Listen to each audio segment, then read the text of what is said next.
நடிகர் அபிநய் இன்னைக்கு காலமாக இருக்காரு. அந்த விஷயம் தான் இப்ப பலருக்கும் அதிர்ச்சி ஏற்படுத்தியிருக்கு. நடிகர் அபிநய் தமிழ் திரையுலகில் ஒரு நடிகரா மட்டும் இல்லாம டப்பிங் கலைஞராகவும் தன்னுடைய பங்களிப்பை அளித்தவர். துள்ளுவதோ இடமே படத்தின் மூலமா அறிமுகமான இவர் தமிழ் தவிர மலையாளம் உள்ளிட்ட திரையுலகிலும் நடிச்சிருக்காரு. கிட்டத்தட்ட 15 படத்துக்கு மேல இவர் நடிச்சிருக்காரு. 2004 வெளியான சிங்கார சென்னை அண்ட் 2005 வெளியான பொன் மேகலை போன்ற படங்களை ஹீரோவாகவும் நடிச்சிருக்காரு. அதோட சில ஆட்ஸ்லயும் நடிச்சிருக்காரு. இவரு விஜய் நடித்த துப்பாக்கி படத்துல வில்லன் வித்யூ ஜம்வாலுக்கு பின்னணி குரல் கொடுத்தவர்.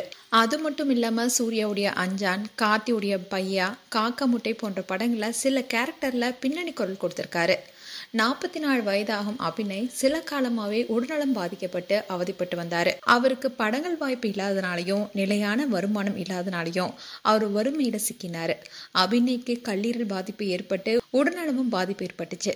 சில மாதங்களுக்கு முன்னாடி வயிறு வீங்கிய நிலையில மருத்துவமனையில சிகிச்சை பெற்று வந்தாரு.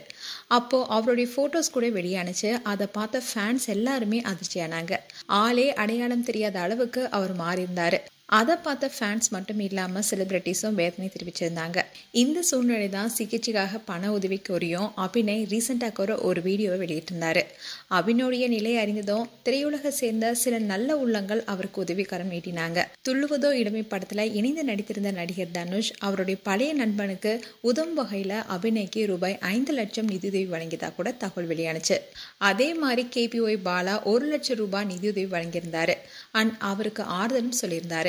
அதுக்கப்புறமா கூட அவருடைய உடல்நிலை மேலும் மோசமானுச்சு. அப்படி இருந்தாலும் ஒரு படத்தில் நடிச்சிட்டு வந்தாரு. உடல்நலக் குறைவால அவதிப்பட்டு வந்த நடிகர் அபிநய் இன்னைக்கு அதிகாலையில் 4 மணி அளவில் காலமாக இருக்காரு. ரீசெண்டா ஒரு பட விழால பங்கேற்ற அவரு அப்பவே தன்னுடைய உடல்நிலை ரொம்பவே மோசமாயிட்டு வருவதா பேசியிருந்தாரு. தனுஷ் போன்ற திரைக்கலைஞர்கள் உதவிகரம் நீட்டியும் ஒரு திறமையான கலைஞர் வறுமையின் பிடியால சிக்கி தன்னுடைய வாழ்க்கை பயணத்தை முடித்து கொண்டது தமிழ் திரையுலகில் மட்டும் இல்லாம ரசிகர்கள் மத்தியிலும் பெரும் சோகத்தை ஏற்படுத்தியிருக்கு. மேலும் அபிநய் குறித்து உங்களுடைய கருத்துக்களை கமெண்ட் செக்ஷன் சொல்லுங்க. இது போன்ற வீடியோஸை பார்க்க நியூஸ் தமிழ் கிளிட்ஸ் சேனலை சப்ஸ்கிரைப் பண்ணுங்க. மறக்காம நோட்டிஃபிகேஷன் பட்டனை கிளிக் பண்ணுங்க.